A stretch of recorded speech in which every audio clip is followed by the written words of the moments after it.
Eh bien, nous allons commencer par l'Assemblée de Laodicée, chapitre 3, à partir du verset 14. Je lis, écrit à l'ange de l'Assemblée de Laodicée, voici ce que dit l'Amen, le témoin fidèle et véritable, le principe de la création de Dieu. Je connais tes œuvres, que tu n'es ni froid ni bouillant. Que n'es-tu froid ou bouillant?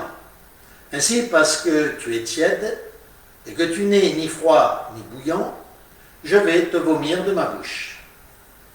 Parce que tu dis, je suis riche, je me suis enrichi et je n'ai besoin de rien.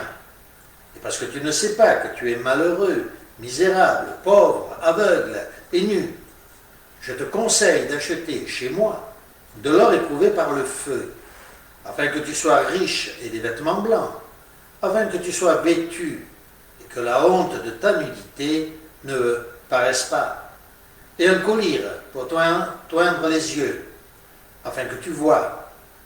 Moi, je reprends et je corrige tout ce que j'aime, et donne du zèle et repens-toi.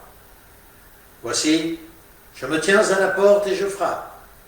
Si quelqu'un entend ma voix et ouvre la porte, j'entrerai chez lui. Je souperai avec lui et lui avec moi. Celui qui vaincra, je le ferai asseoir avec moi sur mon trône, comme moi j'ai vaincu et me suis assis avec mon Père sur son trône. Que celui qui a des oreilles entende ce que l'Esprit dit aux assemblées.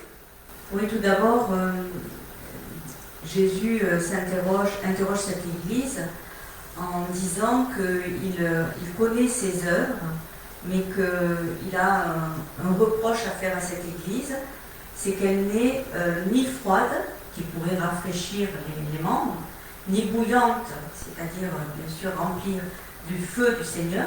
Enflammée de zèle. Donc, qu'est-ce qu'il peut faire avec une Église qui n'est ni froide ni bouillante? Alors pour rester sur la pensée de Catherine, nous devons bien sûr nous examiner aussi. Parce que ce qui est vrai, dit véritablement à une église, est vrai pour nous. Si nous sommes tièdes dans la foi, si nous ne sommes ni froids, ni bouillants, enflammés, le Seigneur risque de nous vomir. On l'a vu, je crois, la semaine dernière, je ne sais pas si c'est avec vous, vomir, c'est un mot terrible. Hein, il va nous vomir. Oui, c'est quelque chose d'odieux. Eh bien oui, c'est ce qui pourrait bien nous arriver. Il se vante d'être riche, d'avoir fait des affaires, d'avoir amassé des trésors. Mais Jésus lui dit, c'est l'inverse. Tu es misérable et pitoyable. Tout à fait. C'est ce qu'on peut penser de ceux qui sont là à se vanter d'être riches, de présenter des belles voitures, des bagues en or partout, des magnifiques maisons, mais qui sont complètement vides spirituellement. D'autant plus que souvent, ils ont acquis tout ça avec des actions malhonnêtes. Oui, pas toujours, mais souvent, oui. Moi, je pense justement à cette chrétienté qui prêche la prospérité, Oui. qui se vante justement que j'ai déjà vu les prédications de ces personnes qui sortent dans les rues, qui disent voilà, viens vers Jésus, est-ce que tu as un emploi? Je sais que c'est difficile, mais avec Jésus, tu auras un super emploi, regarde, moi depuis que j'ai accepté Jésus dans ma vie, je suis bénie, j'ai une entreprise à moi, et voilà, ils se vendent, ils prêchent la prospérité. Je pense que c'est un petit peu, en fait, ils montrent comment ils sont bénis, surbénis, que la chrétienté, elle apporte ça, quoi. Je pense plus à eux.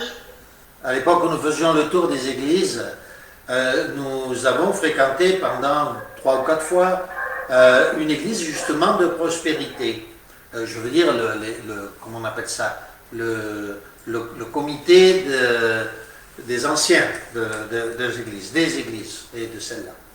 Donc les femmes arrivaient, les femmes des pasteurs arrivaient avec d'immenses chapeaux, habillés hyper luxueusement, c'était vraiment quelque chose de, comment dire ça, de scandaleux, hein, pour utiliser ce mot. Oui, ça me fait penser à ce que j'ai écouté ce matin. C'est un frère colombien qui prêchait. Il parlait justement, je me tiens à la porte et je frappe, et il a cité une pensée de Thomas d'Aquin qui est allé au Vatican. Et il a rencontré, alors je me souviens plus si c'était un prélat, je crois, qui comptait l'argent, il y avait beaucoup d'argent. Et il a dit à Thomas d'Aquin, si Pierre et Jean n'avaient rien, parce que Pierre et Jean, quand ils se trouvent devant le temple, disent nous n'avons rien à te donner si ce n'est de te dire lève-toi et sois guéri. Et donc ce prélat dit nous, on ne peut pas dire qu'on n'a rien, on a toute cette richesse. Et Thomas d'Aquin a dit oui, mais du coup, il n'y a pas les miracles. Donc oui, cette église était riche.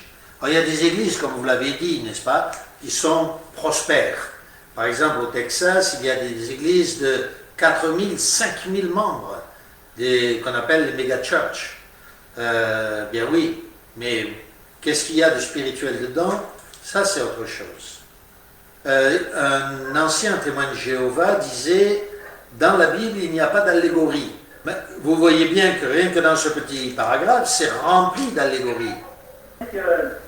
Jésus dit, ceux que j'aime, je les reprends et je les éduque sévèrement. Secoue donc ton indifférent, ranime ton zèle, repens-toi et change de vie. Qui nous rappelle effectivement que la négligence, la nonchalance est un péché, c'est une faute. Hein, le fait d'être tiède pour le Seigneur, on le comprend, n'est-ce pas? C'est même pas un roi, c'est un Dieu, c'est notre Dieu. C'est le Dieu Tout-Puissant, créateur de l'univers. Si on le sert avec tiédeur, un roi, si les ministres servent le roi avec tiédeur, il va les mettre à la porte. Eh bien, il est évident qu'il nous mettra à la porte, n'est-ce pas? Cette église croyait voir. Et Jésus lui dit qu'en fait, elle est aveugle. Elle est même pauvre alors qu'elle se croit riche. Elle est aveugle alors qu'elle croit qu'elle voit. Et nue parce qu'elle pense qu'elle est bien habillée. Mais finalement, ça veut dire qu'elle n'a pas le vêtement qui convient pour paraître devant le Seigneur. Parce qu'on se souvient bien dans la parabole de Jésus, un homme apparaît dans la salle de noces et il n'a pas le vêtement qui convient. Et il est jeté dans les ténèbres du dehors. Nous, qui parle de collyre parce que cette ville était spécialisée dans un collyre pour les yeux. Il fabriquait du collyre pour les yeux. Alors, il lui dit, viens acheter à moi, viens m'acheter à moi, hein, ceux dont tu as besoin. Et puis, tiède, parce qu'il y avait de l'eau qui arrivait, il y avait des aqueducs qui arrivaient, comme partout, hein, dans toutes les villes, à Laodicée. Et la particularité de Laodicée, c'est que l'eau qui arrivait était tiède. Donc le Seigneur utilise des images de la vie courante, comme d'habitude. Alors notons ça, gravons-le sur notre frigo, sur un de nos murs, faisons un panneau, et donc du zèle et repens-toi. Si nous voulons entrer dans le royaume, et nous voulons y rentrer, n'est-ce pas? Eh bien, ce sont ceux qui poussent la porte étroite et resserrée. C'est ceux qui vigoureusement forcent la porte qui entrent dans le royaume. Nous avons ce privilège extraordinaire de savoir que nous pouvons tous être membres ouins, que tous nous pouvons aller au ciel, que tous nous pouvons faire partie du royaume céleste de Dieu. Oui, à condition de lutter, à condition de nous battre, à condition de ne pas dormir, à condition d'avoir du zèle. Et si on n'en a pas, eh bien, il faut vite se repentir. Le Seigneur pardonne toujours tout, chaque fois qu'on se repent. Oui, parce que bien souvent dans notre vie de chrétien, il y a des moments où nous sommes plus zélés que d'autres. Et donc il est important de nous remettre en question et de nous dire, bon, où j'en suis aujourd'hui avec le Seigneur, quelle est ma vie, est-ce que j'ai une progression de l'amour de Dieu, un attachement de plus en plus grand à sa personne, ou est-ce qu'au contraire je me suis affaiblie, est-ce que j'ai laissé les soucis de la vie me prendre, et m'accaparer. Donc parfois il faut réajuster notre vie pour être plus proche du Seigneur. Alors je vais vous raconter quelque chose pour aller dans le sens de ce que dit Catherine. Je vous l'ai probablement déjà dit, mais je préfère le répéter, que ça nous serve à tous. Quand j'étais plus jeune, que je travaillais, et très honnêtement, je ne sais pas ce que je ferais aujourd'hui, je travaillais, et quand j'étais à la cafétéria, au restaurant d'entreprise, je ne priais jamais publiquement. Je priais dans mon cœur rapidement parce que j'avais peur de me faire remarquer, il ne faut pas se faire remarquer, et tout le temps j'étais timide quant au Seigneur. Bien que tout le monde savait que j'étais chrétien, bien sûr. Et puis un beau jour, j'ai vu arriver un frère, lui, devant tout le monde, il a prié. Je n'en revenais pas de son courage et de sa force. Alors, oui, je reconnais que j'étais lâche, je reconnais que, comme le dit l'Écriture, je préférais la gloire des hommes à celle de Dieu. Eh bien, il nous faut changer. Si notre zèle pour Dieu ne va pas au-delà de la crainte que nous avons de la perte de notre propre honneur, de notre vanité, eh bien, assurément, il est évident que le Seigneur va, comme il est écrit, nous rejeter, nous vomir de sa bouche, alors que nous croyons être de bons chrétiens. Ne nous trompons pas nous-mêmes. Ayons du zèle et corrigeons-nous, repentons-nous. Il y a aussi cette pensée au verset 20.